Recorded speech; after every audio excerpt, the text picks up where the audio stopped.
9 to 9:30 టైంలో, night 9 to 9:30 ఆ టైంలో వాళ్ళు ఒక ఇద్దరు వచ్చి ఆఫీస్లో ఏం జరుగుతుందని చెప్పి ఫోటోలు తీసుకోవడం జరిగింది.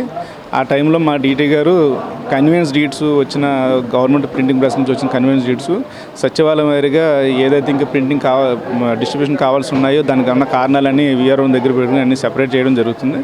దాన్ని వాళ్ళు ఏమనుకున్నారంటే ఫేక్ పట్టాలు రెడీ చేసి ప్రింటింగ్ చేస్తున్నారని పంపిణీ చేయడం జరిగిందని వాళ్ళ అభియోగం చేస్తూ నా దగ్గరికి వచ్చి నేను వాళ్ళకి వివరంగా చెప్పడం జరిగింది.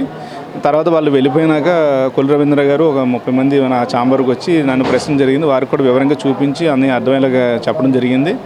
వాళ్ళు ప్రశ్నించిందని ఈ టైం వరకు మీరు ఎందుకుండి మీరు చేస్తున్నారు, ఎలక్షన్ టైంలో మీరు ఇలా చేయకూడదు కదా, పట్టాల మీద ఏంటంటే మాకు కోడ్ ఎలక్షన్ కోడ్ అనేది రాదు, ఇది రెగ్యులర్ ప్రాసెస్, మాకు రేపు పొద్దున్న మీటింగ్స్ ఉన్నాయి, దీన్ని మేము ఎక్స్ప్లెయిన్ చేయాలనే ఉద్దేశంతో మేము చేస్తున్నాము. దాన్ని వాళ్ళు ఇది మామూలు చేస్తాం. ఇప్పుడు ఈ టైంలో కూడా మీ ఎలక్షన్కి సంబంధించి ఈవీఎంస్ మేము ఇక్కడ పోలీస్ స్టేషన్లో స్టోర్ చేయడం జరిగింది. ఆ వర్క్లో ఉన్నాం. ప్రజెంట్ కోర్టు కేసెస్ కూడా వచ్చింది, దానికి సంబంధించి మేము ఆన్సర్ చేసుకోవాల్సి ఉంది కాబట్టి ఆ పనిలో ఉన్నాం మేము. దాని వల్ల ఆ విధంగా రాంగ్గా ప్రశ్నించడం జరిగింది. ఏదైతే స్ట్రీట్ ఫీల్డ్ అనే దీని మీద ప్రజల్ని మభ్యపెట్టి మోసం చేసే విధంగా ఉన్నదని చెప్పేసి ప్రతిపక్షం ఆరోపిస్తుంది. దాని మీద మీరు సార్, నేను ఏదైతే తీసుకొచ్చారో అది జెన్యున్ జరిగింది, అది ఆన్లైన్లో కూడా మ్యాచ్ అయింది, అది చెప్పడం జరిగింది. దానికి సంబంధించి స్ట్రీట్ ఫీల్డ్కి సంబంధించి ఏదైతే పట్టాలు ఇచ్చారో అవన్నీ మేము రికార్డ్ వెరిఫై చేసి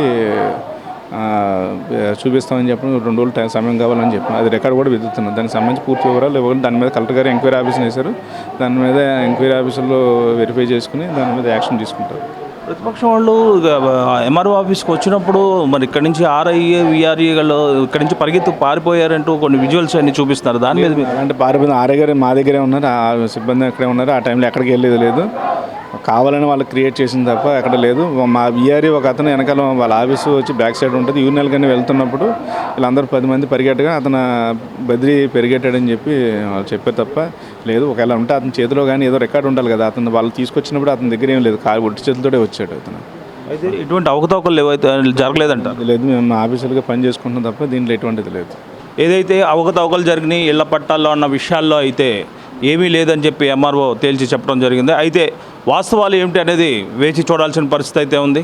కెమెరామెన్ కిరీటితో Chanakya Telugu media, Chiranjeevi. Please subscribe to Chanakya channel.